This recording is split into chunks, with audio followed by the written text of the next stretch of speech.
encontram a casa vazia, eles voltam 7 vezes piores. Vá e não peques mais. Essa é uma palavra difícil de pregar, é uma palavra difícil de ouvir. Essa palavra, primeiramente, vem doer em mim, vem esclarecer os meus entendimentos. Eu não estou aqui para agir no seu emocional, mas eu estou aqui para pregar a palavra de Deus, para agir no racional de cada um, no entendimento de cada um. Que não sejamos um crente que fica pagando, achando que nada é aqui, que nada acontece por aqui. Mas a maioria da Bíblia ela acontece aqui, ela é quase que toda aqui nessa terra. Ela é feita para aqui, para que seja cumprida aqui nessa terra. E quando não acontece mais esses cultos emocionais, esses cultos ao qual é agido no sentimento de cada um de nós, aquele que pessoas começam a chorar, e começam a se prostrar e falar que aquele pastor, aquela pastora é cheia da unção, que o culto dele é de bênção. A igreja começa a se esvaziar, porque não queremos tomar posição perante Deus, não queremos buscar o nosso próprio alimento, queremos ser alimentados pelo resto de nossas vidas, queremos receber a comida na boca. Então, aqui o capítulo 12 deixa bem claro: essas pessoas, porém, agem sem pensar como animais racionais, gerados para serem capturados e destruídos, difamam coisas das quais não possuem nenhum conhecimento. Quando não se há entendimento, começa a difamar a verdade da palavra de Deus, começa a distorcer, começa a se levantar contra líderes e pastores que começam a pregar a verdade, começam a querer adulterar a palavra de Deus, começam a querer mudar até mesmo o povo de Deus, a nacionalidade de Yeshua, começam a querer montar ele de acordo com como eles querem. E é isso que tem acontecido. O caminho é apertado, ele é estreito. E nem todos chegaram até o fim. Não queria falar isso, é difícil de falar isso. Mas aquele que perseverar, herdará a coroa da vida. E o perseverar, racionalmente, se pararmos para pensar, é você continuar numa coisa que não vai ser fácil, porque você só persevera numa coisa que é custosa, que é difícil de chegar até o fim. Por isso a palavra diz perseverar até o fim. Não diz que o caminho seria fácil, que a porta seria larga. Então, começamos a difamar e a falar mal. E em Tiago, capítulo 3, versículo 6.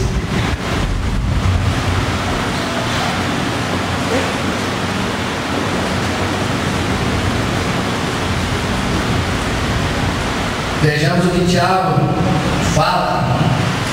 Se ali é o fogo, o mundo de iniquidade, ela está alojada entre os membros do nosso corpo e o contamina por inteiro, incendiando todo o curso de nossa vida. Seu fogo é alimentado pelo inferno. E essas línguas têm sido alimentadas pelo fogo do inferno, para se levantarem contra o povo de Deus, para se levantarem contra a verdade da palavra de Deus, para se levantarem contra o verdadeiro Deus. Então, meus irmãos, temos que tomar posição e temos que saber qual a nossa posição perante a Adonai. Que seja da vontade de Adonai nos abençoar. Que seja da vontade de Adonai nos permitir viver. Que seja da vontade de Adonai em nos dar saúde, em nos dar alimento. Mas que a vontade de Adonai possa ser maior em nossa vida e possamos ser servos. Que Deus possa olhar para nós e possamos ter humildade em querermos ser servos de Deus, em querermos fazer parte do povo de Deus, pois não éramos nem povos, pois somos chamados povo. A partir do momento que obedecemos, servimos, nos prostramos diante de Deus.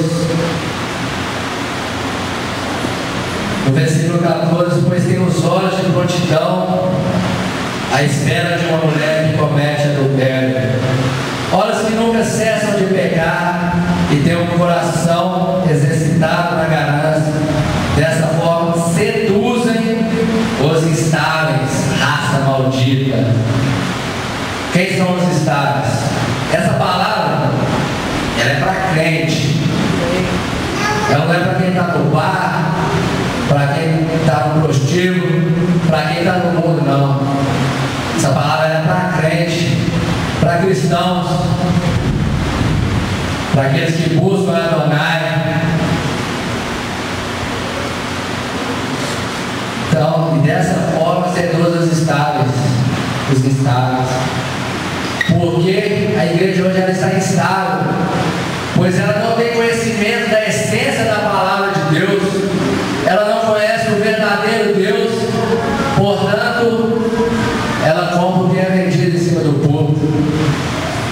O que é oferecido que vai fazer bem a mim, que eu vou me emocionar, o que eu vou chorar, eu compro isso para mim. Porque a igreja, ela está instável, ela não tem conhecimento da verdade. Então essa raça maldita, como Pedro diz aqui, começam a enganar, a inventar as palavras.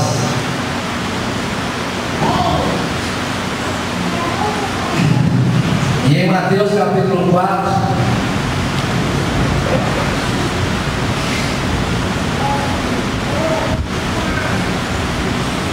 é onde Yeshua é tentado dentro da palavra de Deus. Capítulo 4, a partir do versículo 3. O tentador se aproximou e lhe disse: se você é o Filho de Deus, ordene que essas pedras se transformem em pães.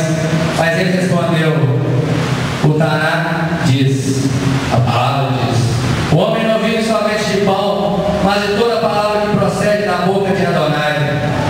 Então o adversário levou a cidade santa e o colocou no ponto mais alto do templo. Se você é o Filho de Deus, disse, pule, porque a palavra diz, ele ordenará aos anjos que se responsabilizem por você. Eles o sustentarão com suas mãos para que você não fira os pés nas pedras. E ele começou a usar a palavra de Deus. Yeshua lhe respondeu, mas ele também disse, não ponha Adonai seu Deus à prova. Mais uma vez, o adversário levou ao cume de uma montanha extremamente alta, mostrou-lhe todos os reis do mundo em toda a sua glória e lhe disse, se você se ajoelhar e me adorar, eu lhe darei tudo isso. Lhe darei o mundo, querendo abençoar com coisas terrenas.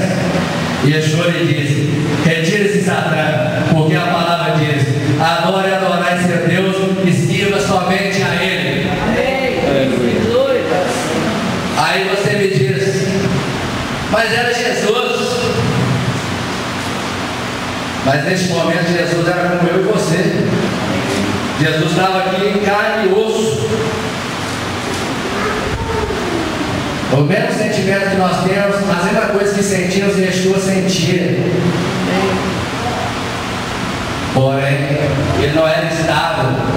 Ele tinha conhecimento pleno da Torá, da palavra de Deus, ao qual nenhum falso profeta ele ia enganar, porque ele tinha conhecimento e ele sabia diante de qual Deus ele poderia se prostrar, ao único Deus, ao Deus de Abraão, de Isaac e ao Deus de Jacó. É esse Deus a qual temos que nos prostrar. Como eu disse, volto a repetir, o povo de Deus, entre aspas, o povo que se diz de Deus, que frequenta congregações, que fazem parte de uma religião evangélica, porque o povo de Deus não faz parte de religião. Porque a religião, ela é criada por doutrinas humanas, ela é pregada por doutrinas humanas, mas nós buscamos a essência da palavra de Deus. O povo busca somente o seu bem próprio. Quem se lembra nessa congregação o aniversário de 11 anos da igreja, que foi comemorado, ao qual a pastora, aqui de cima, emocionada, regozijando com a igreja, com os seus membros que estavam aqui, essa igreja estava lotada, comemorando o aniversário de 11 anos. A pastora chamou aqui à frente quem queria fazer uma aliança com ela e com o pastor João, de permanecer por mais 11 anos fiel a essa congregação e a essa igreja, independente de qualquer coisa que acontecesse. Todos vieram, a maioria agindo pelo seu emocional, pela emoção daquele momento, veio. Mas na primeira oportunidade, começam a se levantar contra a pastora, contra o pastor, começam a dizer maldades, inventar coisas sobre os mesmos. Quem conhece os dois sabe o quanto os dois são dedicados, têm buscado o melhor para a sua congregação, têm buscado o melhor para a sua igreja. Como tem sido pregado muito mais a verdade, temos conhecido mais a verdade da palavra de Deus, não temos agido em cima do emocional de ninguém. Esses oportunistas simplesmente viraram as costas para eles e se esqueceram da aliança que foi feita. Se uma aliança que é feita entre duas pessoas que podem se ver, que mantém contato diariamente, é quebrado dessa maneira, imagina como não se quebra uma aliança feita com Deus, um voto de tolo que fazem com Deus, se comprometeram a cumprir somente por interesse. Infelizmente essa tem sido a realidade da igreja. Em cada esquina você vê uma igreja, mas são poucas que têm sido pregada a verdade. Por que se detestam tanto? As pessoas detestam tanto aos judeus, detestam tanto a Israel, um povo que faz parte da Bíblia toda, um país que está descrito em toda a Bíblia, um povo que está escrito em toda a Bíblia. Qual é o real interesse em se desligar deste país, desse povo, dessa palavra? O porquê tem sido levantado tanta injúria, tantos maldizeres contra eles e contra aqueles que amam a eles, aqueles que abençoam a eles? É Deus que endurece esses corações para que a palavra dele seja cumprida, pois a palavra de Deus será cumprida independente do que eu fizer, do que vocês fizerem. De uma maneira ou de outra ela vai se cumprir, porque Deus não é homem para mentir, porque ele fala, ele cumpre. Deus é rei e é fiel. Amém. Queremos buscar somente o nosso bem, somente coisas para nós. Mas é triste. É triste o que tem acontecido. nosso coração humano se entristece, mas queremos subir no dia do juízo para a glória de Deus, e fim de ano, né, de mãos dadas uns com os outros. Seria maravilhoso os nossos amigos, os nossos familiares, esposas, maridos, filhos, subirem juntos de mãos dadas. Mas não é assim. Seremos julgados cada um por um pelos nossos atos, como a Vera bem diz ontem na casa do Júlio. Seremos julgados pelos nossos frutos. Quais frutos daremos a adorar? Bons frutos ou maus frutos? E para encerrar, eu queria dizer nesse momento que hoje é um dia especial ao qual Deus nos concedeu. Amém. E que pudemos estar aqui nessa noite. Quem me conhece sabe da vida que eu levava. Glória a Deus. Sabe como o Carlos me diz ontem também na casa do Júlio. Se não fosse pela misericórdia de Adonai, hoje estaria 7 palmos a mais debaixo da terra. E o pior, sem salvação, condenado eternamente, pois amava o meu próprio corpo, fazia as coisas prazerosas da minha própria carne. Só que além disso tudo, Deus tem um propósito. E há 40 anos atrás, Deus colocou nesse mundo um homem abençoado, Júlio César, que hoje completa 40 anos. Deus achou graça em colocar esse homem nessa terra para que o servisse, para que fizesse a vontade de Adonai, e que através da vida desse homem eu pudesse conhecer o amor, eu pudesse conhecer a Deus.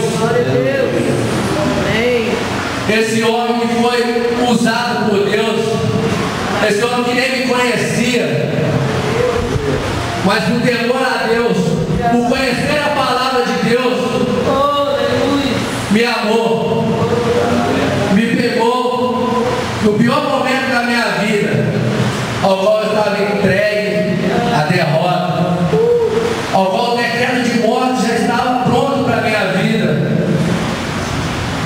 E ele não quis bem material, ele não pediu uma casa, um carro, nada em troca, somente por amor ao ser humano, acabado no álcool, entregue à vida da prostituição.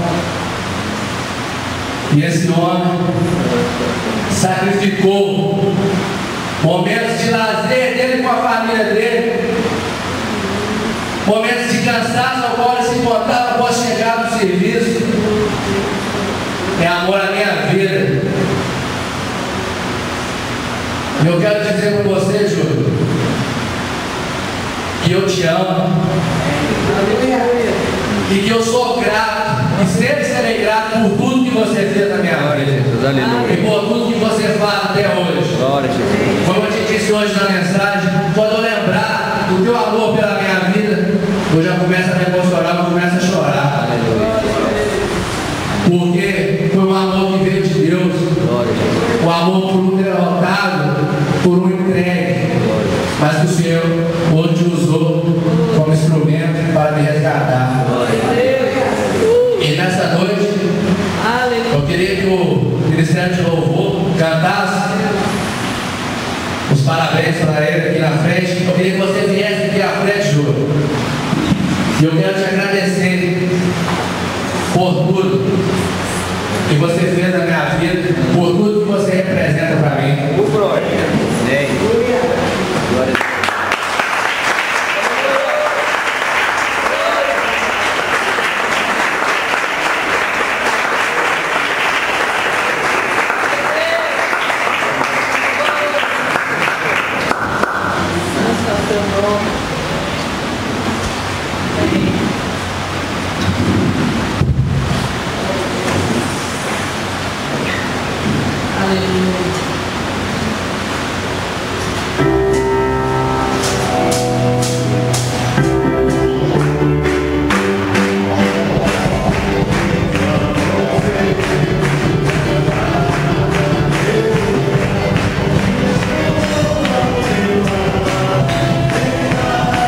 Amém. Esse é o Senhor, né, irmãos? Amém. Esse pregador aqui, manejando a palavra. Vai ver, filho do Júnior.